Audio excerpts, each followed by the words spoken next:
大家好啊，歡迎收聽鬼靈精怪講故事。中意呢個聲音導航嘅，記住俾 like、subscribe 同埋訂閱啦。因為如果冇你嘅訂閱，我係冇動力會繼續做得更好嘅。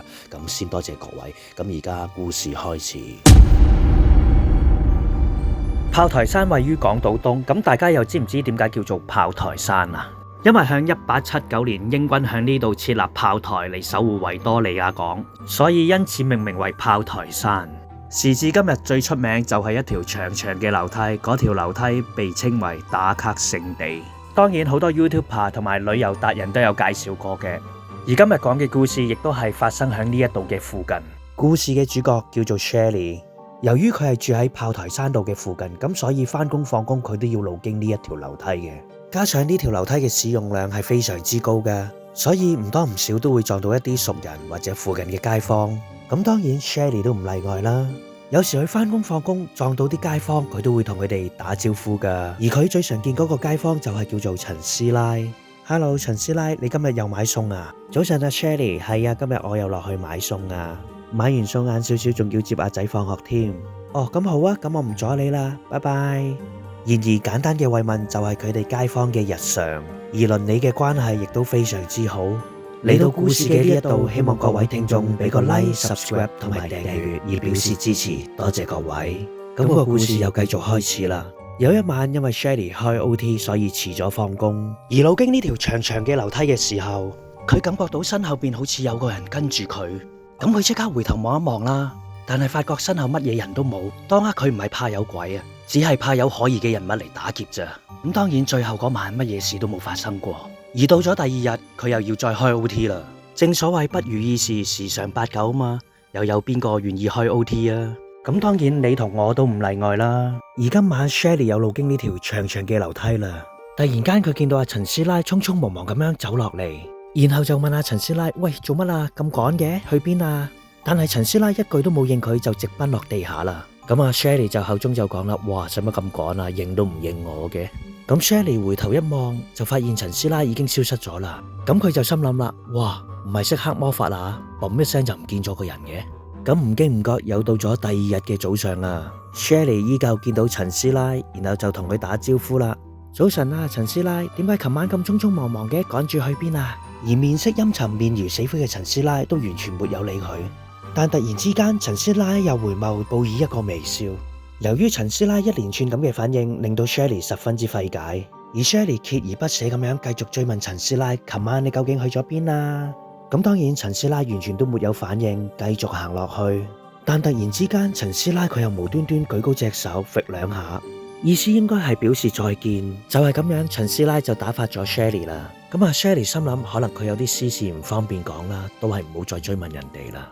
就係咁樣，不幸嘅事又再發生啦。當日嘅晚上，佢又要再開 OT 啦。Shelly 心諗：唉，點解咁多嘢做噶？真係唔想做呢份工啊！然而當時個社會經濟環境亦都唔係咁好，咁佢都只能夠呻兩句。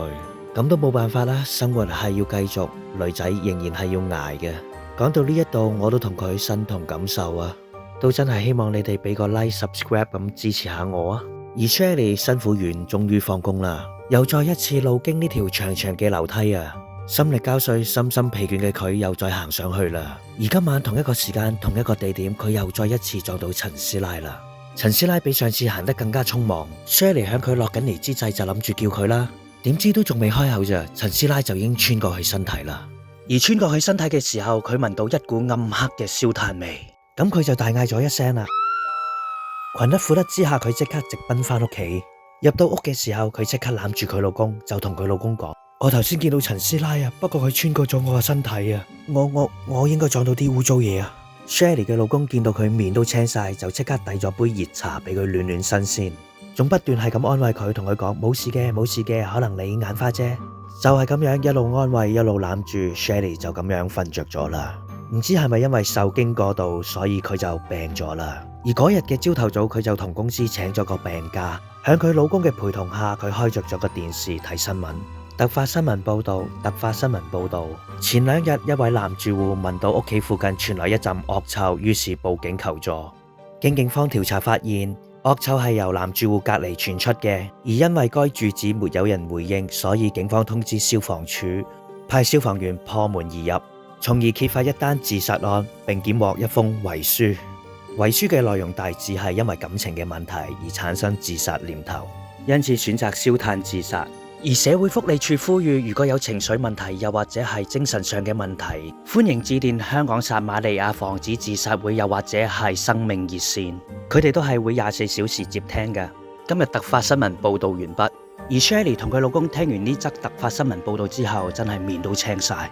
當刻佢哋明白到，原來陳師奶佢係燒炭自殺身亡，亦都可以解釋到點解陳師奶一直沒有回應佢，同埋聞到一股燒炭嘅氣味。但 Shelly 又再細心一諗，當初陳師奶舉起手嘅動作，相信真係要同佢講一聲道別啦。當然佢嘅心情既複雜又傷心啦，因為 Shelly 覺得陳師奶始終都係佢認識嘅一個朋友。雖然唔係深交，但係始終都係一個好嘅鄰舍啊！